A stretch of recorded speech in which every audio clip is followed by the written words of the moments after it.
Olá, seja bem-vindo ao programa inclusivo da TV Câmara de São Paulo. No programa de hoje, nós vamos falar sobre o Museu da Inclusão, um espaço que conta um pouco da história do movimento social das pessoas com deficiência aqui no Brasil. Nossa convidada é a Célia Leão, que é secretária de Estado dos Direitos da Pessoa com Deficiência, e lá vem a simpatia, tudo bem? Tudo bem, meu querido Roberto Rios, que alegria estar neste programa literalmente inclusivo, não só o nome, mas de fato inclusivo, através da TV Câmara, que é um espaço de debate, que é um espaço de informação, que é um espaço representativo pelos vereadores da cidade de São Paulo, da capital do estado de São Paulo, e que é um espaço muito importante. Secretária, dentro desse trabalho que nós estamos desenvolvendo, aí eu, você e mais uma série de, que a gente chama de dinossauros, né, da pessoa com deficiência, nós estamos aí já no Museu da Inclusão. Pergunta, desde quando existe o Museu da Inclusão e qual é o acervo dele? Na verdade, o Museu da Inclusão, ele tem uma história muito importante, e eu posso contar porque dela participei. Ele começou, não o museu, mas a história da luta das pessoas com deficiência teve um marco histórico em 1981, quando teve o Ano Internacional da Pessoa com Deficiência. Foi um ano que, de fato, não resolveu a vida de todas as pessoas do planeta que tem algum tipo de deficiência, mas colocou, de fato, aí sim como protagonista, colocou existência, colocou os tipos de deficiência. É toda uma trajetória de 40 anos, que você não escreve em 40 meses, você não escreve em 4 meses, nem em 4 dias, nem em 4 horas. Você vai vivendo e vai lutando para que as coisas sejam melhores. Certamente, a história da pessoa com deficiência também se remete à história de luta das mulheres e de outros segmentos da sociedade, que ao longo da vida foi se movimentando para que as coisas pudessem acontecer. Mas o nosso Museu da Inclusão, que era chamado de Memorial da Inclusão, começou em 2009. E é uma história de documentos, uma história de fotografias daquelas pessoas que conviveram com essa caminhada. Uma caminhada que, como nós sabemos, já tem 40 anos, várias pessoas desse grupo, desse segmento, já não estão mais conosco, outras estão, é o que o Roberto Rios sempre brinca dos Jurássicos, mas isso nos traz hoje, nos reporta hoje, a levar para a sociedade um pouco dessa história, não é? Na verdade, o acervo, o nosso acervo, né, o que a gente tem, ele é composto por documentos que são doados pelos militantes, como eu falei, por gente que viveu e trabalhou na luta, eu quero dizer, ainda estão vivos naquela época, e nos movimentos sociais, principalmente, pensando as pessoas com deficiência. Hoje, né, nós temos, na verdade, em 2018, nós já passamos para o Museu da Inclusão, e em 2019 nós começamos a movimentar esse Museu da Inclusão repaginando, guardando, tendo, não só na memória não, mas no demonstrativo, continua da mesma forma o Museu da Inclusão com todo o histórico, mas nós estamos fazendo desde então, 2019, veio a pandemia, uma pandemia parou o mundo, não parou só aqui, né? Nós estamos então fazendo inúmeras mudanças, vamos fazer uma reforma, se eu posso usar essa expressão, né, mas sempre garantindo a exposição de longa duração que sempre teve, que foi intitulado Os Caminhos das Pessoas com Deficiência. Isso vai continuar, porque história é história, né? História a gente não muda porque o tempo passou, porque o ano mudou, porque o século mudou, história é história.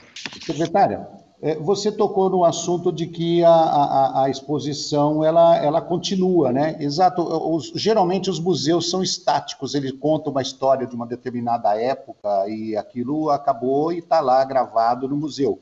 No nosso caso, a história continua. Então, o nosso museu, o Museu da Inclusão, ele é um museu dinâmico, porque a história continua. Nós estamos aí trabalhando, nós estamos fazendo história.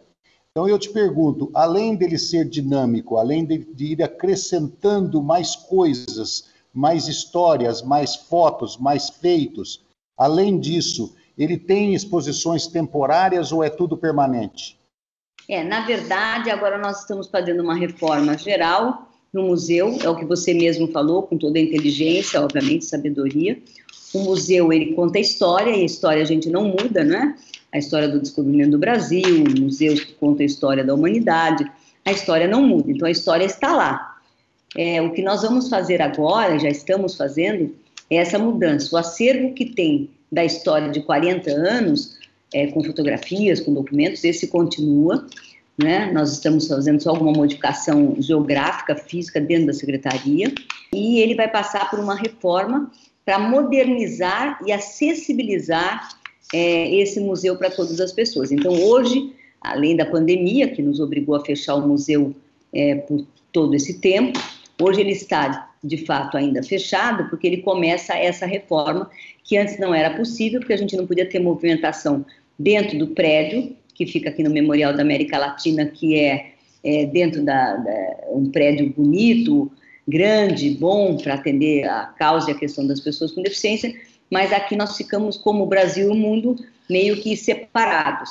Agora, com essa abertura, nós podemos ter pessoas trabalhando, pessoas, arquiteto, engenheiro, gente pensando conosco para modernizar esse museu. Então, o museu vai continuar agora, mesmo nesse tempo, nós já estamos pensando aí no próximo mês, se tudo der certo, nós já vamos começar a fazer um museu itinerante, né, levar também esse histórico nosso para o estado de São Paulo, para os municípios, estamos organizando isso, e o museu que fica permanente, esse deve ficar pronto para o ano que vem, né? Não é uma reforma para esse ano, que nós estamos começando agora, né, praticamente no segundo semestre, os primeiros projetos. Secretária, para você, qual a importância de tornar pública a luta do movimento social das pessoas com deficiência? Na verdade, primeiro porque nós somos um espaço legítimo para isso, né? Ninguém mais do que a Secretaria de Estado dos Direitos da Pessoa com Deficiência para mostrar e ter um espaço físico, um fórum desses movimentos sociais guardado. E esse é o nosso museu. Para que mostrar? Porque se nós fôssemos uma pessoa, 2 ou 5 ou 10, mesmo assim teria que ter preocupação da sociedade e de políticas públicas para atender essas demandas.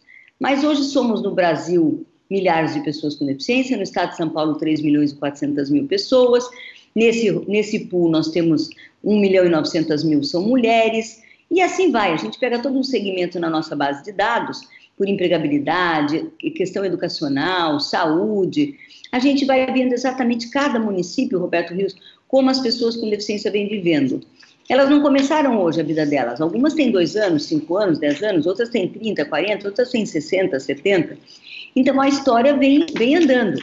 E com esse movimento é preciso que essa sociedade moderna, essa sociedade atual, conheça desde quando essa luta, conheça as vitórias, a legislação brasileira no sentido da lei orgânica dos municípios, as leis estaduais, né, as nossas constituições estaduais, e, sobretudo, em 88, a nossa Carta Magna, não é? Que é a nossa grande lei do Brasil, que nos ajuda, a Constituição Federal, a garantir os direitos das pessoas com deficiência. E também a LBI de 2015. Então, assim a gente vem andando, e é importante a sociedade conhecer isso. Ok. Nós estamos conversando com a secretária de Estado dos Direitos da Pessoa com Deficiência, Célia Leão, sobre o Museu da Inclusão. Nós vamos para um rápido intervalo e já voltamos.